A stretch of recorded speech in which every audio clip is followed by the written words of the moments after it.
this has been interesting, but good. You provided a wealth of information. I'm telling you, you got to start a chapter here. If any city needs it, it's here. Mm-hmm. Okay. So, I'm sitting up here struggling because I got enough on my plate. Because I know you probably saying, well, you're going to help me do it. That's exactly what I was thinking. That would be the easiest way in. Right. So we got to talk Okay. about at least setting up a chapter. Okay.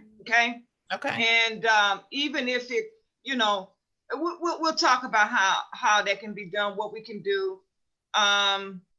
Even if you set up something virtual, of course, set up something virtual initially, and then down the road have a physical presence at some point. But that you can set up something virtual, and at least be able to mirror what you're doing in Atlanta, or even have simultaneous programming going on virtually, both in Atlanta and here in St. Louis. Right. Yeah. Okay. So yeah, we got to do that. So, anything you didn't get a chance to say or mention or wanted to leave a major point of reference, or anything that you wanted folks to really hold on to that you didn't get a chance to say? I think I got out everything that I wanted to say, but I think I focused on sticking to the facts and getting the job done, and I didn't really acknowledge the emotion that comes with this topic.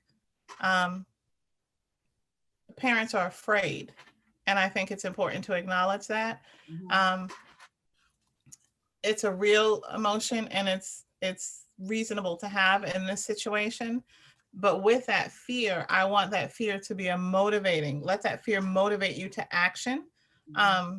So let that fear motivate you to talk to your sons. Let that fear motivate you to get out into your community and continue those conversations. Mm-hmm.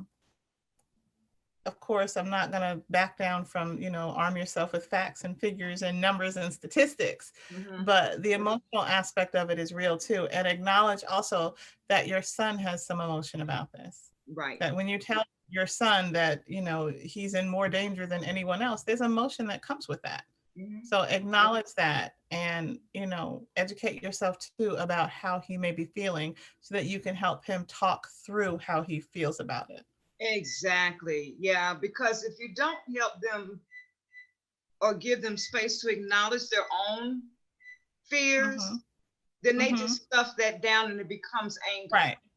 Yes. And and everybody is walking around at some level apprehensive about what the possibilities are. There's nothing wrong with being afraid or having some fear. There's nothing wrong with talking about it. But then you got to balance it with, okay, these are the steps or the actions that you can take.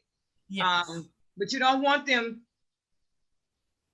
squashing those fears and pushing them down, because then it turns into anger, It does.